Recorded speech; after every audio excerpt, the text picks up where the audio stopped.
জিজ্ঞাসা করে ফেরেশতারা, শুন আমার বান্দা কি জান্নাতের আরামায়েশ দেখছে? না মালিক দেখে নাই। তখন কেন কান্দে? বলে জান্নাতের আশায় কান্দে, জাহান্নামের ভয়ে কান্দে। আল্লাহ গুনার উপরে লজ্জিত হইয়া বান্দা কান্দে গো। আল্লাহ বলেন নজুলে রহমতের সময় তার জিন্দেগির গুনার উপরে লজ্জিত হয়ে গেছে। যেই সময় পশু পাখিরা ঘুমায়া যায়, যেই সময় মানুষ তার স্ত্রী পুত্র লইয়া ঘুমায়, ঠিক এই মুহূর্তে বান্দা আমি আল্লাহর কুদরতি পায়ে পড়িয়া বান্দা কান্দে। আমি আল্লাহর কুদরতি, আমি আল্লাহর রহমতের মধ্যে জোশ উঠে গেছে। বান্দা ওয়াদা দিলাম, বান্দায় যদি চোখের পানি ছেড়ে দিয়া কান্না শুরুই করে দিল, লজ্জিতই হয়ে গেল, আমিও ফেরেশতাদেরকে সাক্ষী রেখে ওয়াদা করলাম আমার বান্দার সমস্ত গুনাহ, চোখের পানিটা নাকের ডগায় আসার আগে আগে জিন্দেগির সব গুনাহ মাফ করে দিলাম। আর ঈমান এত দামি, ঈমানটা এত দামি, এত দামি, এত দামি। আল্লাহ বলে বান্দারে ঈমান যদি থাকে, পাহাড় পরিমাণ গুনাহ যদি হয়, আল্লাহর হক নষ্ট করছেন, বান্দা যদি একটা সময় ভিতরে এটা বুঝে আসে যে আমি গুনাহ করতে করতে পাহাড় পরিমাণ করছি, গুনাহ করতে করতে সাগরের পেনা পরিমাণ করে ফলাইছি, এটা যদি একটা সময় বুঝে আসে, আর বান্দা যদি তার সমস্ত গুনাহর উপরে লজ্জিত হয়ে যায়, ঈমান আছে কিন্তু গুনাহ আছে, ঈমান থাকার পরে গুনাহ আছে, গুনাহ আছে ঈমানও আছে গো। গুনাহটা যদি সাগরের ফেনার মতো হয়ে যায়, পাহাড় পর্বতের মতো হয়ে যায়, আর এই গুনাহর উপরে যদি বান্দা কোনো সময় লজ্জিত হয়ে যায়, বান্দা যদি লজ্জিত হইয়া চিন্তা করে আমি তো গুনাহ করছি, আমার গুনাহটা যদি আমার মা দেখতো গো, সন্তান বলে কোনোদিন মা পরিচয় দিত না, গুনাহ যদি বাবায় দেখতো, সন্তান বলে পরিচয় দিত না। আমি যে গুনাহটা করছি আমার স্ত্রী দেখলে কোনোদিন স্বামী বলে স্বীকার করত না, আমার গুনাহ যদি আমার সন্তান দেখে বাবা বলে পরিচয় দিবে না। আল্লাহ আমি এত জঘন্য গুনাহ করলাম, আসমানের নিচে আমার মতো গুনাহগার কেউ নাই। আল্লাহর দরবারে যদি নুজুলে রহমতের সময় কোন বান্দা বান্দি আল্লাহর কাছে লজ্জিত হয়, গুনার উপরে লজ্জিত হইয়া চোখের পানিগুলো ছেড়ে দিয়া অতীতের গুনার উপরে লজ্জিত হয়, ভবিষ্যতে এমন গুনাহ করবে না এমন যদি প্রতিজ্ঞা করে, আর নজুলে রহমতের সময় বান্দা যদি আল্লাহর কাছে গুনার জন্য লজ্জিত হইয়া কান্দে রে, আমার আল্লাহ ফেরেশতাদেরকে জিজ্ঞাসা করবে, ফেরেশতারা বল আমার বান্দা কেন কান্দে? ফেরেশতারা বলবে মালিক আপনার বান্দা জাহান্নামের ভয়ে কান্দে। আল্লাহ বলেন জাহান্নামকে আমার বান্দা দেখছে না মালিক, জাহান্নাম কোনোদিন দেখে নাই, তাহলে কেন কান্দে? বলে আলেমদের জবানে জাহান্নামের ভয়ের কথা শুনছে এই জন্য কান্দে। আল্লাহ বলেন আর কিসের জন্য কান্দে? বলে মালিক রে আপনার বান্দা জান্নাতের আশায় কান্দে। আমার মালিক জিজ্ঞাসা করে ফেরেশতারা শুন আমার বান্দা কি জান্নাতের আরামায়েশ দেখছে? না মালিক দেখে নাই, না মালিক দেখে নাই। তখন কেন কান্দে? বলে জান্নাতের আশায় কান্দে, জাহান্নামের ভয়ে কান্দে। আল্লাহ গুনার উপরে লজ্জিত হইয়া বান্দা কান্দে গো। আল্লাহ বলেন নজুলে রহমতের সময় তার জিন্দেগির গুনার উপরে লজ্জিত হয়ে গেছে। যেই সময় পশু পাখিরা ঘুমায়া যায়, যেই সময় মানুষ তার স্ত্রী পুত্র লইয়া ঘুমায়, ঠিক এই মুহূর্তে বান্দা আমি আল্লাহর কুদরতি পায়ে পড়িয়া বন্যা কান্দে, আমি আল্লাহর কুদরতি, আমি আল্লাহর রহমতের মধ্যে জোশ উঠে গেছে। বান্দা ওয়াদা দিলাম, বান্দায় যদি চোখের পানি ছেড়ে দিয়া কান্না শুরুই করে দিল, লজ্জিতই হয়ে গেল, আমিও ফেরেশতাদেরকে সাক্ষী রেখে ওয়াদা করলাম আমার বান্দার সমস্ত গুনাহ চোখের পানিটা নাকের ডগায় আসার আগে আগে জিন্দেগির সব গুনাহ মাফ করে দিলাম। একটা জবান বন্ধ রাখবেন না, কোন আল্লাহু আকবার, আরো জোরে কোন আল্লাহু আকবার। গুনার উপরে লজ্জিত হয়, রব্বে কারীম বলেন গুনার উপরে লজ্জিত হইলে আমি মাফ করে দেই, কিন্তু শর্ত হলো ঈমান। জোরে কোন শর্ত হলো, গুনাহ করার পরে আল্লাহ বলেন আমার হক নষ্ট করলে মাফ করে দিব। ঈমানটা লইয়া যদি কবরে যাস, আল্লাহ কয় গুনার কারণে হয়তো বা জাহান্নামের আগুন দিয়া জ্বালাবো পোড়াবো, কিন্তু ঈমান নামক দৌলতের কারণে আমি আল্লাহ তোর একটা সময় হলো জান্নাতে দিব। সুবহানাল্লাহ। বলুন কিসের কারণে? ঈমানের কারণে। ঈমান যদি থাকে গো, আমার মালিক বলেন জাহান্নামের আগুনে পোড়াইয়া তোরা জান্নাত দিব। আর ঈমান যদি না থাকে অনন্তকাল জাহান্নামের আগুনে জ্বলতে হবে। কথা হয় না? ঈমান এত গুরুত্বপূর্ণ, ঈমান ঈমান এত গুরুত্বপূর্ণ, এই জন্য আল্লাহ বলেন ইল্লাল্লাযীনা আমানু, ঈমান আনতে হবে আমি আল্লাহর উপরে। ঈমান কার উপরে? যুবক ভাই, ঈমান সাধারণ কোনো বিষয় না। যত বেশি ঈমান আপনার মজবুত হবে, তত বেশি পরীক্ষা আসবে। কথা হয় না? নরমাল ঈমানদারের উপরে তো পরীক্ষা হয় না। কথা এখন ঠিক নেই। ঈমান যত শক্ত, পরীক্ষা তত বেশি। প্রত্যেকটা মুমিনের উপরে পরীক্ষা হয়, কিন্তু এই পরীক্ষায় উত্তীর্ণ হতেই হবে। পরীক্ষা ছাড়া কেউ জান্নাতে যেতে পারবো? কথা হয় না দি? প্রত্যেকটা মুমিনের পরীক্ষা হবে, ঈমানের পরীক্ষা হয়। ঈমানের পরীক্ষা না দিয়া কেউ জান্নাতে যেতে পারে নাই। যুবক ভাইরা, আজকে গোটা পৃথিবীর মধ্যে তাকায়া দেখেন, ফিলিস্তিনিরা এখন ঈমানের পরীক্ষা দিতেছে। কথা হয় না? ঈমানের পরীক্ষা ফিলিস্তিনিরা দিতেছে। আমরা বৈশা বৈশা শুধু নিন্দা জানাবো না, আমাদের জন্য পরীক্ষা শুরু হয়েছে। কথা কই না দি? ফিলিস্তিন মার খায়, আর আমরা এখানে বৈশা বৈশা শুধু নিন্দা জানাই, কিন্তু আমরা জানি না ঈমানের পরীক্ষা বাংলাদেশের মুসলমানের উপর শুরু হয়েছে। ঠিক বাড়ি দিয়া কইবে, পাকিস্তানের উপর ঈমানের পরীক্ষা শুরু হয়েছে। 57টা মুসলিম দেশে ঈমানের পরীক্ষা শুরু হয়েছে, কিন্তু আমরা মুসলমান লাল চামড়া কুত্তাগুলির পা ছাড়তেছি, পরীক্ষার খবর নাই। বাস্তব না বাস্তব?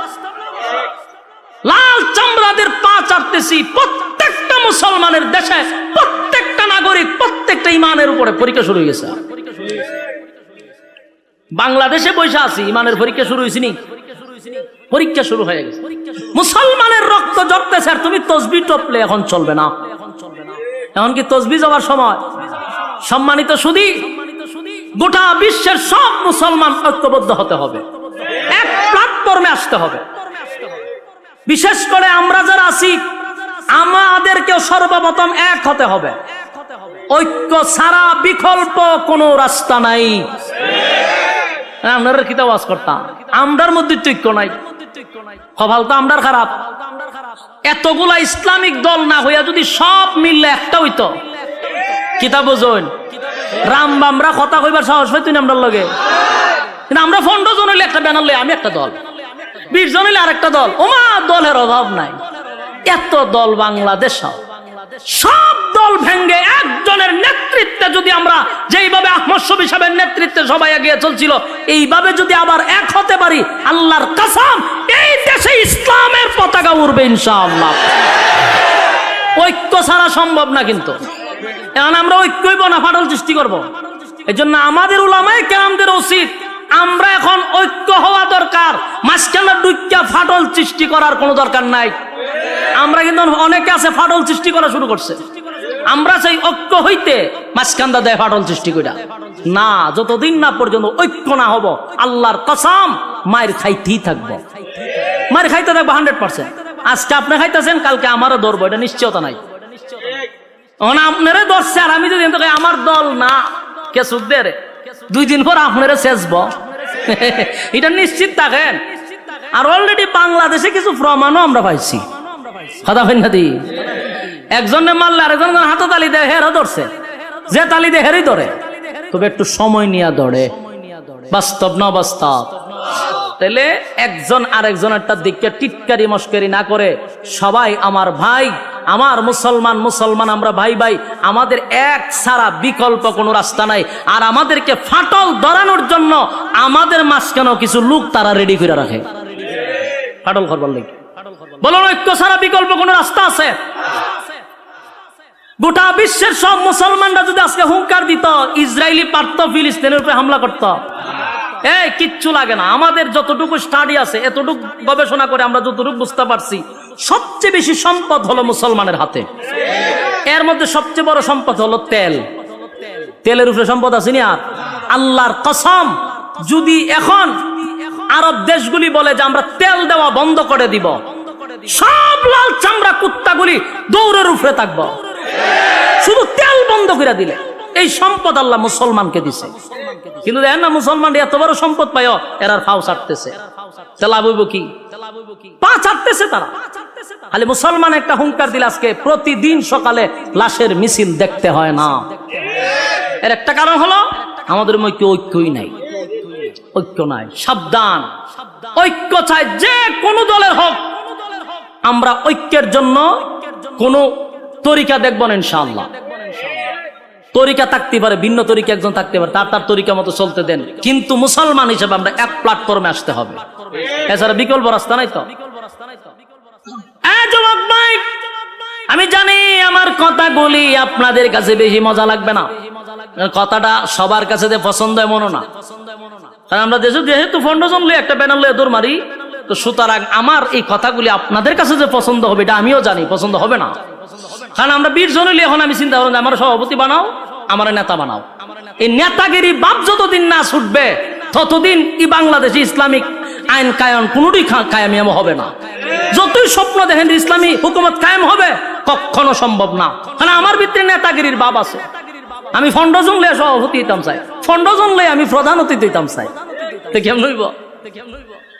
যুবক ভাইরা আমার, আল্লাহ বলেন 1 নাম্বার কর্মসূচি হলো ইমান, ইমান, ইমান। আর অলরেডি ইমানের পরীক্ষা কিন্তু শুরু হয়ে গেছে। আমরা প্রত্যেকেই ইমানের পরীক্ষা দিতে হবে। সাহাবায়ে কেরাম জান্নাতীর সার্টিফিকেট পাইছে কিন্তু ইমানের পরীক্ষা দিয়া। কতক্ষণ পরীক্ষা ছাড়া সার্টিফিকেট পাইছে? সাউন্ড একটু তুইলা দেন না, দিদি তো সাউন্ড ঢুকে যায় আওয়াজটা। আমি বলুন, সাহাবায়ে কেরাম যারা জান্নাতে গেছে কি ইমানের পরীক্ষা না দিয়ে গেছে না পরীক্ষা দিয়ে গেছে? প্রত্যেকটা সাহাবী ইমানের পরীক্ষা উত্তীর্ণ হয়েছে। সুবহান। যুবক ভাই, আমার উপরে তোমার উপর ইমানের পরীক্ষা হবে। ইমানের পরীক্ষা আসলে আমরা অটল থাকবো, ঠিক কিনা বলেন? ইমানের প্রতি আমরা অটল থাকবো, জীবন দিব কিন্তু ইমান দিব না। রাজি আছি? জীবন দিব, ইমান দিব না। মা এবং সন্তানকে দুজনকে গাছে বাইন্দা মারছে। মা সন্তানরে বলে, বাবা রে, আরো যদি নির্যাতনের মাত্রা বাড়ায়া দেয়, সাবধান, জীবন যদি চলে যায় যাক, ইমান দিবি না। ইসলামের প্রথম যিনি মহিলাদের মধ্যে শহীদ হলো সুমাইয়া রাদিয়াল্লাহু তাআলা আনহা। গাছের সঙ্গে বাইদা সন্তানের সামনে নির্যাতন করছে, কিন্তু সন্তানকে নসিহত করে, বাবা রে, জীবন যদি চলে যায় চলে যাবে, কিন্তু ইমান দেওয়া যাবে না। ইমান দেয় না, কারণ জীবন চলে গেলে জান্নাতের ভিতরে আমার আল্লাহ জীবন দিবে গো, কিন্তু ইমান চলে গেলে আর কোনদিন ইমান পাওয়া যাবে না। যুবক ভাইরা, ইমানের পরীক্ষার যুগের পর যুগ যারা ঈমান আনছে তাদের উপরে পরীক্ষা আসছে। শুধু আমাদের নবীর সাহাবায়ে কেরামদের যুগে নয়, এর আগেও যারা ঈমান আনছে তাদের উপর পরীক্ষা হয়েছে। কথা কয় না? এক ঈমানের পরীক্ষা আসছে। আল্লাহ রাব্বুল আলামিন রাসূলকে জানায়া দেয়, নবী গো, আপনার আগেও যারা ঈমান আনছে তাদের উপর পরীক্ষা আসছে। একবার পয়গম্বর বসা সাহাবায়ে কেরামরা নবীর কাছে এসে বলে, নবী গো, আল্লাহর কাছে একটু বলেন না, আমরা সহ্য করতে পারি না গো নবী, যেই পরিমাণ নির্যাতন, যেই পরিমাণ নির্যাতনের স্টিম রোলার, আল্লাহর কাছে বলেন আমাদেরকে যেন সাহায্য করে। ওই গ্রামের একটা সালিশ পর্যন্ত প্রভাব ঢুকে গেছে। সব জায়গা খালি গরম, সব জায়গা কি খালি গরম আর গরম। গরমের টেলায় মানুষ ডরাইয়া হক কথাই কয় না। গ্রামের একটা সালিশ দরবারে কিছু সর্দাররা বিচার করবো, এখানেও পাওয়ার দেখানো হয়। তাই পাশের মানুষগুলা তাদের ব্যাপারে হক কথাটা বলতে চায় না, আর তাদের হক কথা না বলার কারণে নির্দোষ মানুষগুলি দোষী সাব্যস্ত হয়ে শেষ পর্যন্ত কারাগারে যেতে বাধ্য হয়। একটা মাত্র কারণ, 3 নাম্বার কর্মসূচি না পালন করার কারণে। বাস্তব না বাস্তব? বেচারা 5 ওয়াক্ত নামাজ পড়ে, মাথায় একটা কালো দাগ আছে, তসবিহ একটা আতো আছে, মসজিদ থেকে বাইরিয়া বাসা পর্যন্ত যাইব, পাশে ডুল বাজনা হইতেছে, ডান্স তো পাগলো ডান্সের গানের আওয়াজ হইতেছে, বেচারা তসবিহ পড়ে আর সুবহানাল্লাহ সুবহানাল্লাহ, সি সি সি সি, আমরা কেডা করতেছে, এটা কার ছেলে এরকম গান বাজনা বাজায়? তখন কয়, চাচা এটা তো সগীর আলীর হোলা। বড় খারাপ, বড় খারাপ, সুবহানাল্লাহ সুবহানাল্লাহ সুবহান। তাই তসবিহ আছে, তাই কি আছে? তসবিহ। আর এদিকে নিন্দা জানাইতেছে, হে ভালো হইল না, ফোলা ভালো হইব কেমনে? সুবহানাল্লাহ সুবহানাল্লাহ সুবহানাল্লাহ। মসজিদের ভাষায় এরকম ডুল বাজনা বাজানো ঠিক নেই। সুবহানাল্লাহ সুবহানাল্লাহ সুবহানাল্লাহ সুবহানাল্লাহ। এই আমরা যে হলো ঠিক হইছি নি, সুবহানাল্লাহ সুবহানাল্লাহ। এ মানুষ হইতো না, সুবহানাল্লাহ সুবহান। এগুলা কইতে কইতে বেচারা গিয়া দোকানও বসছে, কই বসে? দোকানো বে সুবহানাল্লাহ তসবিহ তো আছে, সুবহানাল্লাহ সুবহান। কইরে এক কাপ চা দে, সুবহানাল্লাহ সুবহানাল্লাহ। দেখছত নি ডুল বাজনা কেমনে বাজায়? সুবহানাল্লাহ সুবহান। এদিকে তাকাইছ না, সুবহান। টিভিটা ছাড়ছেন, সুবহানাল্লাহ সুবহানাল্লাহ সুবহানাল্লাহ। ফিলিস্তিন আর ইসরায়েলের যুদ্ধ চলতেছে, টিভিটা বালা করে সারা, সুবহানাল্লাহ সুবহানাল্লাহ। বেচা কিনি হয় না তোর দোকান, সুবহানাল্লাহ সুবহানাল্লাহ সুবহানাল্লাহ সুবহানাল্লাহ। বাকিটা কি দিস না, সুবহানাল্লাহ সুবহানাল্লাহ। আর সগীর আলীরে বুলো বাকি দিস না, সুবহানাল্লাহ সুবহানাল্লাহ। এর ফুলাটা মানুষ হইছে না, এও মানুষ হইছে না, সুবহানাল্লাহ সুবহানাল্লাহ। 100 কত হইছে? ওই তো তসবির মাথা একটা আছে, এখানে একটা সুমা দেয় 100, কিন্তু 100-র ভিতরে যা খাম, কু খাম, দিনের খাম, রাত্রের খাম সব ঢুকাইছে। এরকম মুসল্লি আপনারা চোখের সামনে পড়ছিনি? হ্যাঁ, কত লম্বা তসবিহ লই হাতে মসজিদের বাড়িয়ে দৌড়াদৌড়ি করে, কিন্তু তার সামনে আখাম কুখাম হইতেছে সেপ পালাইয়া দেয়, সেপ পালায়। এগুলো আমরা নিন্দা জানাই, কইয়া মসজিদও যায়, বাড়িতেও যায়। বলুন, হক কথা কি খালি হুজুররারই না এই তসবিহওয়ালারও? আল্লাহ হয় 3 নাম্বার কর্মসূচি মানছত না তো জাহান্নামে ইচ্ছা মতো সাইজ করা হবে। বলুন, 3 নাম্বার কর্মসূচি কি মানলো? কোথাও হক কথা নাই, সমাজের বিচারও নাই, প্রতিনিয়ত তালাক হইতেছে, স্বামী স্ত্রী ঝগড়া লাগতেছে আর তালাক 14 গোষ্ঠী দিতেছে। উনি তালাকের বিচার করবো কে? ইমাম, ঠিক না?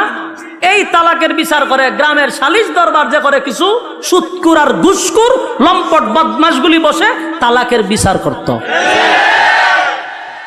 তো বিচার করতে গিয়ে কি কয় জানেননি?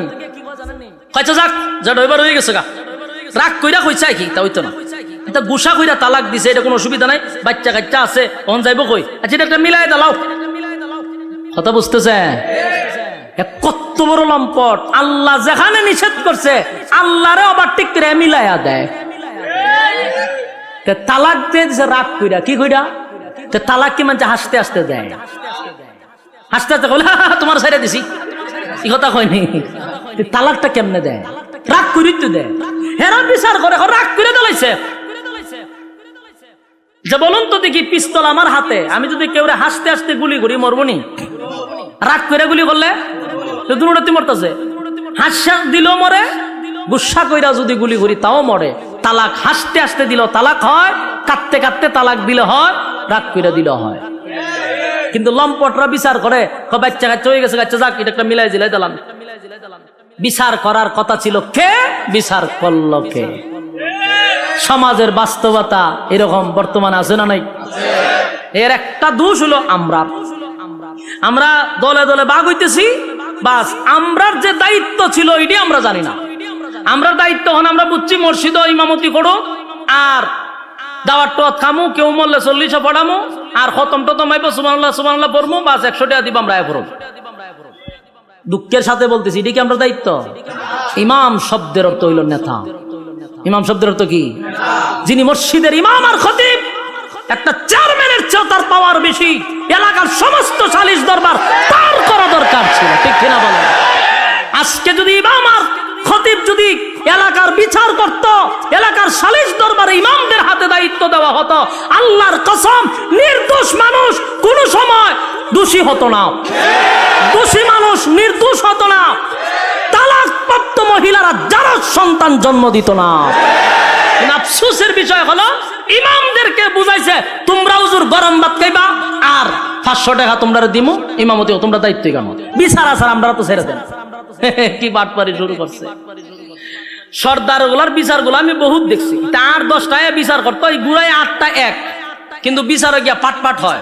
আগেই পরামর্শ করে আমি এমনি কমু, তুই এমনি কবি, তুই আর আমি লেগে যাবো ঝগড়া, বিচার আবার 1 সপ্তাহ পরে ফেলাম। আমি নিজে উপস্থিত ছিলাম এর এই মিটিং এর মধ্যে, আমি তো তার সাথে চলি। এই গ্রুপটা যখন এইসব আলাপ করতেছে আমি দাঁড়ে বোয়া করে, আমি বললাম আমি বুঝি করে হুজুর আপনি তো বুঝতেন না, আমি সব বনা সেটা আমার ওয়াজ না হওয়া পর্যন্ত আমি ঠান্ডা হইতাম না, সারা দেশের মানুষের উনাই দিব আমি। হেরা বইয়া নিয়ত করতে আমরা যখন করে 1 সপ্তাহ ধরে তো বিচার হইতেছে না, কিতা করান কাল খাতে আমি শেষ করে ইসলাম, তুই তো মাঝখানে বাধা দিলি, হয় বেটা আজকেও বিচার হইতো না, আমি কমে এমনে তুই কবি এমনে, তুই কবি এমনে, বাস লাগে তোমার চোখা আবার 1 সপ্তাহ পরে। এর লাভটা কি জানেননি? প্রত্যেক বিচারের ডেটে একটা করে বেনসনের প্যাকেট 1000 টাকা করে পকেট, বিচারের আগে ভাউটি পায়। এই হচ্ছে সালিশ দরবারের অবস্থা। সত্য না মিথ্যা? আর বর্তমানে গরিবের তো বিচার নাই, যার টাকা নাই এর বিচারও নাই। বাস্তব না বাস্তব? হ্যাঁ, সত্য না মিথ্যা? আওয়াজ দিয়ে কোন সত্য কথা বলে যাই, মন দিয়ে শোনেন সবাই, সত্য কথা বলে যাই, মন দিয়ে শোনেন সবাই, এই সমাজের কোনো কাজে শান্তি তো ভাই মোটে নাই, এই সমাজের কোনো কাজে শান্তি তো ভাই মোটে নাই। সত্য কথা বলে যাই, মন দিয়ে শোনেন সবাই, এই সমাজের কোনো কাজে শান্তি তো ভাই মোটে নাই, এই সমাজের কোনো কাজে শান্তি তো ভাই মোটে নাই। অফিস আদালতে বাইরে ঘুষ বিনা চলে না কাম, ঘুষ পাইলে সব সারেরা বলে না সে নয়েল কাম। বাস্তব না বাস্তব? অফিস আদালতে বাইরে ঘুষ বিনা চলে না কাম, ঘুষ পাইলে সব সারেরা বলে না সে নয়েল কাম। ঘুষ না দিলে আদালতে, বাস্তব না বাস্তব? ঘুষ না দিলে আদালতে মেলে না গরিবের ঠাই, এই সমাজের আদালতে গরিব দুঃখীর বিচার না। বাস্তব না বাস্তব? দেখা নাই বিচার নাই, কথা হয় না দি? দেখা নাই দাঁড়ে দাঁড়ে ঘুরতেছে, কোর্টের বারান্দায় বারান্দায় ঘুরতেছে, টাকা নাই বিচার নাই। আর টাকা আছে, ওয়েলকাম, প্লিজ সিট ডাউন। কি লাগবে, গরম না ঠান্ডা? ওই যে টাকা আছে, স্যারে ডাক দেন, বসেন, কি খাইবেন স্যার? গরম না ঠান্ডা দিতাম। আরেকবার দুয়ারের ভাগা ভাগে ঘুরতেছে, দরজার কিনারায় কিনারায়, বিচার নাই। আর হেরে কয় বসেন, গরম না ঠান্ডা। বাস্তব না বাস্তব?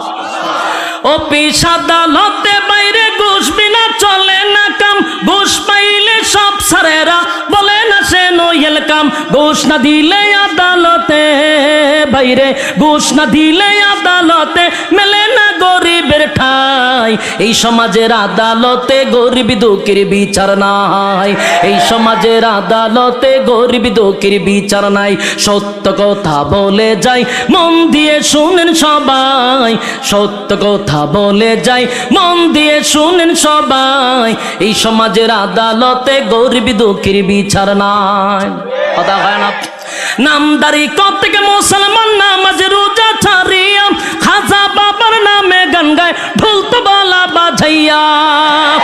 নামদারি কত থেকে মুসলমান নামাজ রোজা ছাড়িয়া, খাজা বাবার নামে গান গায় ঢোল তবলা বাজাইয়া। আরে গঞ্জার কুলকে টান মারিয়া, আবার গাঞ্জার কুলকে টান মারিয়া দিয়া খাজা বাবার শান দেখায়, কেউ ভাই আবার নবী দাবি করে ইমানটা হারায়, কেউ ভাই আবার নবী দাবি করে ইমানটা হারায়। সত্য কথা বলে যাই, মন দিয়ে শুনেন সবাই, এই সমাজের কোনো কাজে শান্তি তো ভাই মোটে না। বাস্তব না বাস্তব? যুবক ভাই, হক কথা বলতে হবে। রব্বে কারিম বলেন 3 নাম্বার হলো হক কথা। কর্মসূচি যদি মানুষ, প্রত্যেকটা মানুষের উপরে দায়িত্ব হলো হক কথা বলতে হবে। হক কথা বলতে গিয়া ইমাম নাও থাকতে পারে, খতিবগিরি নাও থাকতে পারে, বক্তাগিরি নাও থাকতে পারে, সালিশ দরবারে সর্দারি নাও থাকতে পারে, কিন্তু আল্লাহ বলছেন 3 নাম্বার কর্মসূচি হলো ইমান আনতে হইলে কয় নাম্বার? 3 নাম্বার কর্মসূচি কি? হক কথা। জোরে এখন 3 নাম্বার কর্মসূচি কি? হক কথা বলতে হবে। এবার হক কথা যদি না বলেন, কিয়ামতের ময়দানে আল্লাহর দরবারে জবাব দিতে হবে। কথা কয় না?